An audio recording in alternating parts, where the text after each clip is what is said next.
When did it click that this not only could be, but should be kind of blockchain based?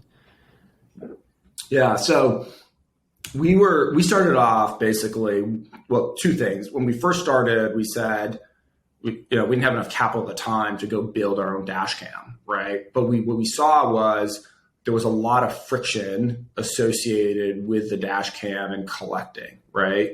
So every 3 days, somebody had to pull the SD card out of the dash cam and then manually upload it. And so even with that friction, it was scaling, and it was scaling really, really well. And it was, cost effective, even as we were paying people basically in cash per tile, right? Gotcha. And so okay, if we build our own dash cam such that the experience is truly set it and forget it, then, the expected earnings on the contributor side goes way down, right? Because you're not asking the person to do a lot. It's like you're asking them to, buy a dash cam and install it, but then they're already driving, right? If you're an Uber driver, you're a Lyft driver, you're a delivery driver, or you're just driving a lot for work, you're already on the road, right? We're not asking you to take on a behavior that you normally don't do. And so even if the thing is, giving you some honey tokens, right? But it's not earning, I'm just making this up, just to be very, very clear, but you're not earning $5,000 a week or something like that. It's still interesting, right? And I think that was the insight that I had with Hotspot was you buy it and then you put into your house, okay? And then, it's all icing on top, right? Once you've kind of made back a little bit of your money.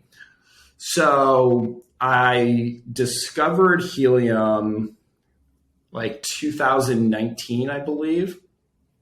And then I saw, maybe it was late 2019, if I recall correctly. And you could tell that, they had San Francisco, maybe a couple of hotspots, not a lot, maybe 20, 30, and they had a couple in Austin, Texas. But then I read their white paper and I was like, oh, this makes a ton of sense. And so somebody introduced me to Amir. Amir took a liking to what we're building, was kind of, as I was kind of figuring out how do we take this business model and apply it to Hivemapper and what are the benefits associated with it, he was kind of, in the background, following along and doing that conversation with me, was incredibly helpful. Yeah. And so at that moment, I was like, okay, look, this makes a ton of sense. But that was about a year, maybe about a year and a half to the point where I felt okay, this actually makes sense for what we're trying to do. Took it to some of our existing investors and they're like, yeah, this makes sense.